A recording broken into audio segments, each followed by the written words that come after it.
కాదు రామనారాయణ గారు, అసలు అఫ్ కోర్స్ మీకు అంత అందమైన అమ్మాయి క్యారెక్టర్ ఏదో చూడాలని అనిపిస్తే ఇంకొక హీరోయిన్నే పెట్టుకోవచ్చు కదా, హీరోని ఎందుకు హీరోయిన్ గా మార్చేయాలనిపించింది మీకు? ఏదో ఎక్స్పెక్టర్ కదండి, కథలోనే ఉంటుంది, మీ కథ చూస్తే మీకు అర్థమవుతుంది యాక్చువల్లీ. ఎలా ఎలా స్టార్ట్ అయింది అంటే ఈ మధ్య కాలంలో? ఎలా స్టార్ట్ అయినా నన్ను ఊహించుకోలేదు, సావన్న పంపిండు ఆయన నమ్మలేదు. విశ్వక్ ఎందుకు చేస్తారంటే ఎందుకు చేస్తారు విశ్వక్ అనుకున్నారా, విశ్వక్ సూట్ అవుతారా లేదా అనుకున్నారా? ఎందుకు చేస్తాడు అనుకున్నా.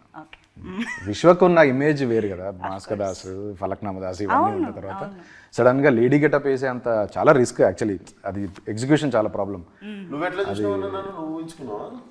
అంటే కొంచెం నార్మల్ ఆడియన్స్, నార్మల్ హీరోలు అలా చేయరు, ఈయన కొంచెం ఎక్స్ ఫ్యాక్టర్, కొంచెం కొత్తగా ట్రై చేద్దాం అనేది ఒకటి ఉంటేనే, ఆ దూర ఏదో అంటారు కదా, అది ఉంటేనే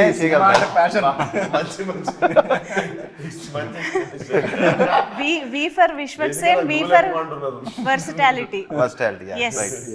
దానికి దూలాన్ని పేరు పెట్టింది ఆయన హైదరాబాదీ స్టైల్లో చెప్పారు. అది రైట్ వర్డ్ కాదు కానీ, బట్ అట్లీస్ట్ ఏదైనా ఎక్స్పెరిమెంట్, నా పక్కన ఉండేసరికి మీకు ఫ్లోలో అంటే ఎక్స్పెరిమెంట్ చేయాలనే ఆలోచన కూడా అందరు రాదు కదండి అంత తొందరగా, ఎందుకంటే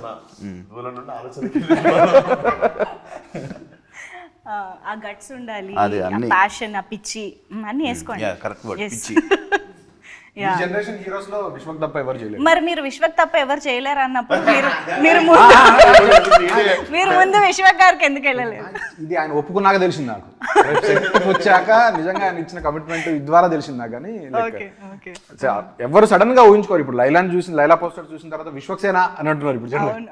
ఏది విశ్వక్సేన నిజంగానే ఆ రేంజ్ ట్రాన్స్ఫర్మేషన్. ఆ ఐస్ ది ఒకటి రిలీజ్ చేశారండి, అమ్మాయిలు కూడా కుళ్ళుకుంటున్నారు అనమాట, ఆ రేంజ్ లో ఉంది అది. ఇప్పుడు సెకండ్ హాఫ్ లో కూడా అంతే అందంగా ఉంటాడు. అవునా? డెఫినెట్ గా, ఎందుకంటే ఇప్పుడు కొంచెం చూసుకున్నాము, అంతా అయినాక వర్క్ చాలా బాగుంది.